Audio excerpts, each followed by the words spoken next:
Assalamualaikum warahmatullahi wabarakatuh. Baik, saya lanjutkan ya penjelasan kemarin mengenai sistem pembagian kekuasaan Negara Kesatuan Republik Indonesia. Kemarin saya sudah jelaskan sifat, hakikat negara dan pengertian kedaulatan. Kemudian yang selanjutnya saya jelaskan macam-macam kedaulatan negara.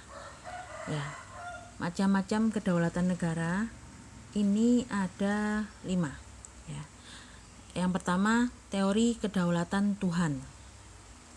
Yang kedua, teori kedaulatan raja.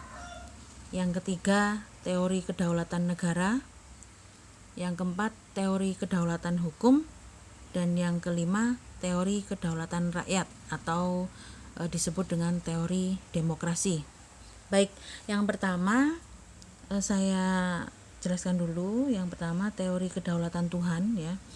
Teori kedaulatan Tuhan ini ya, ini merupakan teori kedaulatan yang pertama ya, yang pertama dalam sejarah ya, dalam sejarah yang mengajarkan bahwa negara dan pemerintah itu mendapatkan kekuasaan tertinggi ya dari Tuhan sebagai asal causa prima atau sebagai asal segala sesuatu.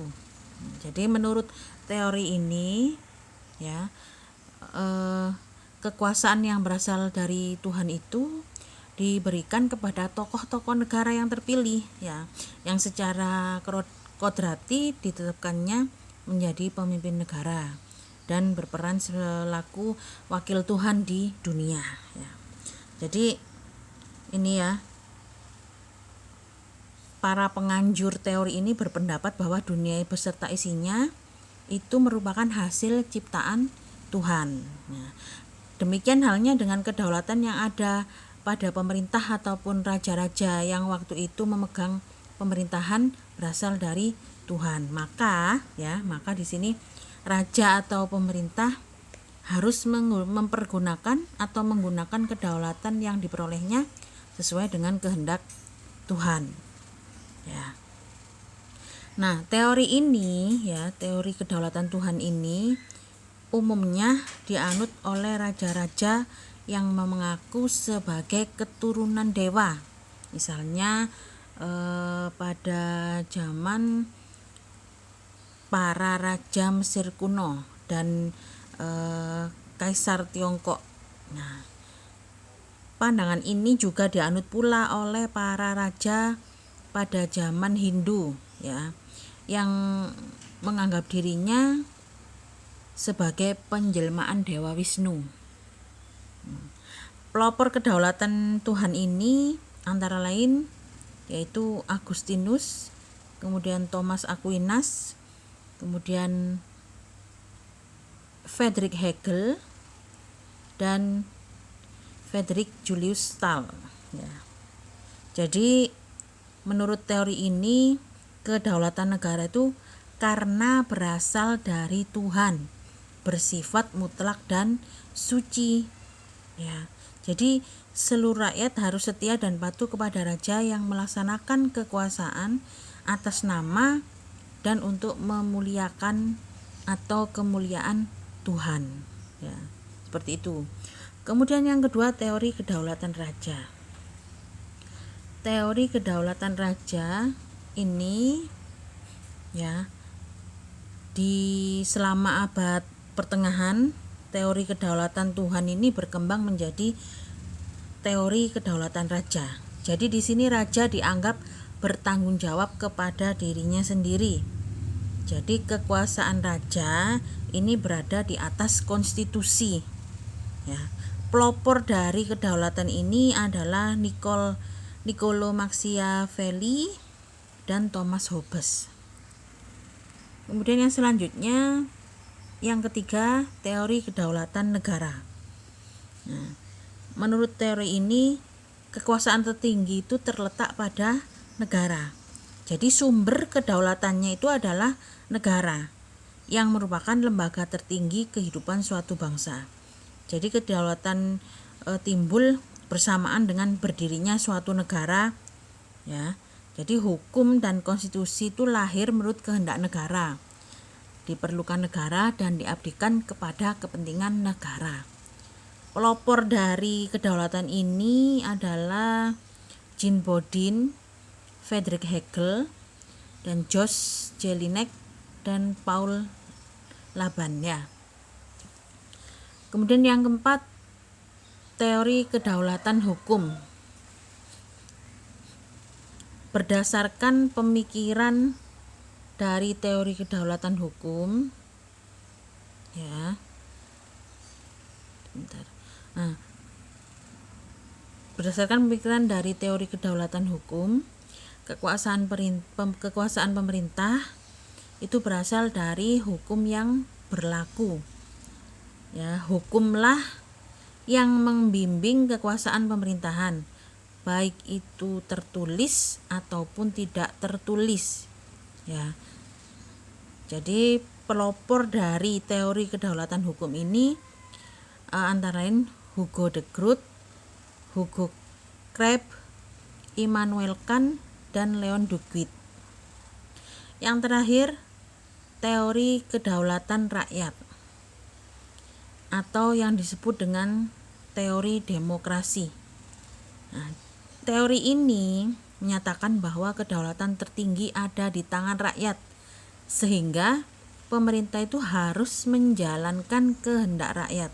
Nah, ciri-cirinya dari kedaulatan ini adalah kedaulatan tertinggi berada di tangan rakyat dan konstitusi harus menjamin hak asasi manusia. Jadi menurut teori ini negara itu memperoleh kekuasaan dari rakyatnya, bukan dari Tuhan maupun bukan dari raja. Ya. Penganjur paham ini adalah J.J. Rousseau, Montesquieu, dan John Locke. Ya. Ini ada beberapa pandangan pelopor teori kedaulatan rakyat. Nah, kalau menurut J.J. Rousseau menyatakan bahwa kedaulatan itu perwujudan dari kehendak umum dari suatu bangsa merdeka yang mengadakan perjanjian masyarakat. Kalau pandangannya John Locke menyatakan bahwa kekuasaan negara berasal dari rakyat, bukan dari raja. Kemudian kalau menurut pandangannya Montesquieu, memisahkan kekuasaan negara menjadi kekuasaan legislatif, eksekutif, dan yudikatif atau biasa yang disebut dengan trias politika. Ya, jadi itu beberapa macam-macam kedaulatan negara. Kemudian kita lanjutkan ya. Yang ini kedaulatan yang D, kedaulatan NKRI. Nah, kedaulatan Negara Kesatuan Republik Indonesia. Nah, seperti yang kalian tahu ya, di jenjang sebelumnya di SMP juga mungkin pernah kalian dengar ya, ini bahwa syarat berdirinya suatu negara itu secara konstitusional harus ada yang namanya wilayah, rakyat, pemerintah yang berdaulat, dan pengakuan kedaulatan oleh negara lain ya. Nah, pengakuan kedaulatan oleh negara lain meskipun bersifat deklaratif itu mempunyai arti yang sangat strategis. Kenapa hal ini? Berdasarkan adanya beberapa faktor. Yang pertama, kekhawatiran akan adanya ancaman kelangsungan hidup suatu negara, baik yang timbul dari dalam maupun dari luar atau negara lain. Nah, faktor yang kedua, kenyataan bahwa suatu negara tidak dapat berdiri sendiri tanpa bantuan dan kerjasama dari negara lain. Ya, ketergantungan ini terutama dalam hal memecahkan masalah Epolexos Budhankam ya, ekonomi, politik, sosial, budaya, pertahanan, dan keamanan. pengakuan kedaulatan dari negara lain tersebut itu ada dua, yaitu pengakuan secara de facto dan pengakuan secara de jure. De jure atau de jure ya. Nah, yang pertama pengakuan secara de facto. Nah, ini berarti apa? De facto. Ya, ini dalam bahasa Latin ini ungkapan yang berarti pada kenyataannya atau pada prakteknya. Jadi pengakuan de facto ini adalah pengakuan berdasarkan kenyataan yang ada atau fakta yang sungguh-sungguh nyata tentang berdirinya suatu negara. Ya. Jadi pengakuan de facto ini ada dua. Ada de facto bersifat tetap, ada de facto bersifat sementara. Kalau pengakuan de facto secara tetap, berarti pengakuan dari negara lain terhadap suatu negara yang hanya bisa menimbulkan hubungan di bidang perdagangan dan ekonomi. Sedangkan pengakuan de facto yang bersifat sementara berarti pengakuan dari negara lain tanpa melihat perkembangan negara tersebut. Apabila negara tersebut hancur, negara lain akan menarik pengakuannya tersebut. Paham ya? Kemudian yang kedua, pengakuan secara de jure. Ya, pengakuan secara de jure ini menurut hukum. Ya, jadi de jure ini berarti menurut hukum atau menurut sesuatu yang dikatakan orang lain. Ya, jadi pengakuan secara de jure ini adalah pengakuan resmi berdasarkan hukum oleh negara lain dengan segala konsekuensinya. Ya, pengakuan de jure juga dapat dibedakan menjadi pengakuan de jure yang bersifat tetap dan pengakuan de jure bersifat penuh. Kalau pengakuan de jure bersifat tetap, ini berarti pengakuan dari negara lain berlaku untuk selamanya setelah terlebih dahulu melihat bahwa negara tersebut dalam beberapa waktu lamanya menunjukkan pemerintahan yang stabil. Kalau pengakuan de jure bersifat penuh, ini berarti telah terjadi hubungan antara negara yang mengakui dan negara yang diakui, baik dalam bidang ekonomi maupun diplomatik. Ya, negara yang mengakui kedaulatan suatu negara berhak menempati konsulat atau membuka kedutaan. Ya, tapi dalam kenyataannya tiap negara itu mempunyai pandangan yang berbeda mengenai pengakuan secara de facto dan de jure. Contohnya Republik Indonesia tetap memandang pengakuan kedaulatan dari negara lain hanya sebagai unsur deklaratif. Jadi oleh karena itu, meskipun pada saat lahirnya belum ada yang mengakui kedaulatan NKRI, Indonesia tetap berdiri sebagai negara baru dengan hak dan martabat yang sama dengan negara lain. Ya. Sampai sini paham ya? Kalau tidak paham, kalau masih belum paham, nanti bisa tanya Bu Elok Wapri atau nanti ketika tatap muka. Kemudian saya lanjutkan sistem pemerintahan NKRI. Ya. Negara kita, negara Indonesia, berdasarkan pada Undang-Undang Dasar yang dimilikinya, yaitu Undang-Undang Dasar Negara Republik Indonesia tahun 1945, ini menganut sistem pemerintahan presidensil, ya, dan menganut sistem pembagian kekuasaan atau distribution of power, ya. Hal ini karena Undang-Undang Negara Republik Indonesia tahun 1945 ya. Ini mengatur hal-hal yang disebutkan di Undang-Undang Dasar 1945. Kalian bisa baca ya di Undang-Undang Dasar 1945 pasal 23 ayat 2 ya. Kemudian di pasal 23E sampai G ya. Kalian bisa buka. Kemudian sistemnya bagaimana?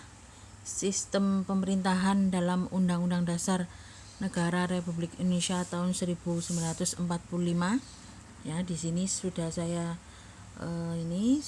tulis ya. Sistem pemerintahan dalam Undang-Undang Dasar tahun 1945 sebelum amandemen. Nah, di sini bahwa negara Indonesia itu berdasar atas hukum atau Rechtsstaat, tidak berdasarkan kekuasaan belaka atau Machtstaat. Nah, yang kedua, pemerintahan berdasar atas sistem konstitusi atau hukum dasar ya, tidak bersifat absolutisme atau kekuasaan yang tidak terbatas. Yang ketiga, kekuasaan negara tertinggi berada di tangan MPR. Kemudian yang keempat, presiden adalah penyelenggara pemerintahan negara yang tertinggi di bawah MPR. Kemudian yang kelima, presiden tidak bertanggung jawab kepada DPR.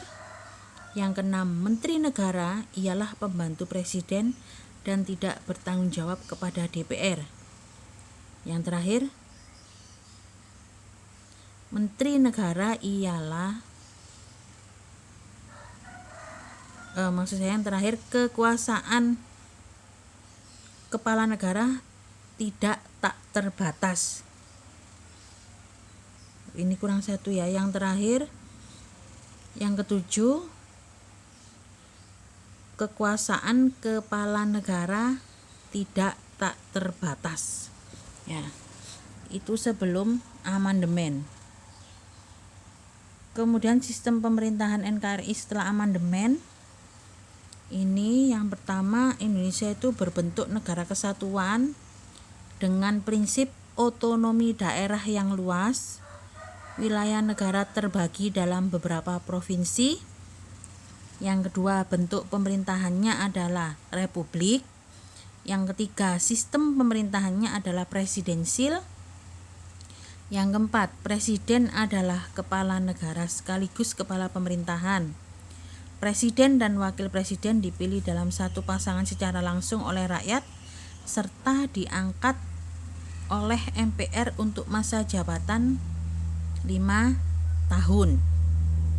Yang kelima, kabinet atau menteri diangkat oleh presiden dan bertanggung jawab kepada presiden. Yang keenam, parlemen terdiri atas 2 bagian atau bikameral, yaitu DPR dan DPD. Para anggota dewan merupakan anggota MPR. DPR memiliki kekuasaan legislatif dan kekuasaan mengawasi jalannya pemerintahan. Yang ketujuh, kekuasaan yudikatif dijalankan oleh Mahkamah Agung dan badan peradilan di bawahnya. Ya, jadi kalian sudah bisa bedakan sistem pemerintahan sebelum amandemen ya, dan sistem pemerintahan NKRI setelah amandemen keempat tahun 2002. Nah, pada dasarnya ya, setelah terjadi amandemen Undang-Undang Dasar Negara Republik Indonesia tahun 1945, sistem pemerintahan tidak banyak berubah ya, tetapi meskipun demikian sistem pemerintahan setelah amandemen ini juga mengambil unsur-unsur dari sistem pemerintahan parlementer dan melakukan pembaruan untuk menghilangkan kelemahan dalam sistem presidensil. Ini menurut Hamdi tahun 2013 ya.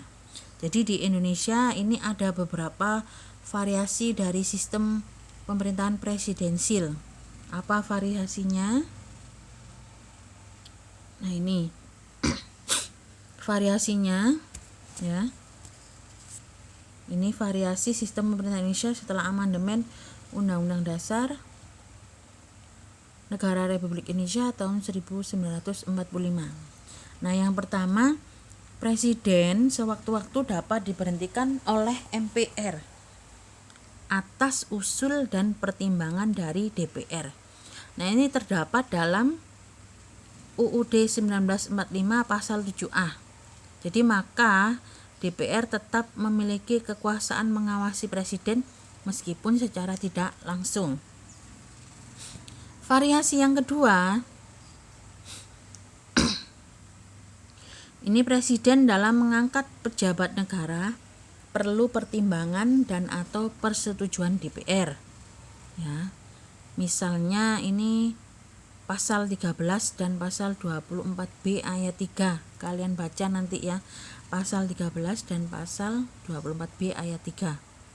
Kemudian yang ketiga, presiden dalam mengeluarkan kebijakan tertentu perlu pertimbangan atau persetujuan DPR. Ini di dalam pasal 22. Kemudian yang keempat, parlemen diberi kekuasaan yang lebih besar dalam hal membentuk undang-undang ya, pasal 20, dan memiliki fungsi anggaran pasal 20A. Jadi dengan demikian ya, ada perubahan baru dalam sistem pemerintahan Indonesia. Ya, jadi hal itu dilakukan demi memperbaiki sistem presidensial yang lama. Jadi perubahan baru tersebut antara lain sebagai berikut. Ya, kita memilih presiden secara langsung.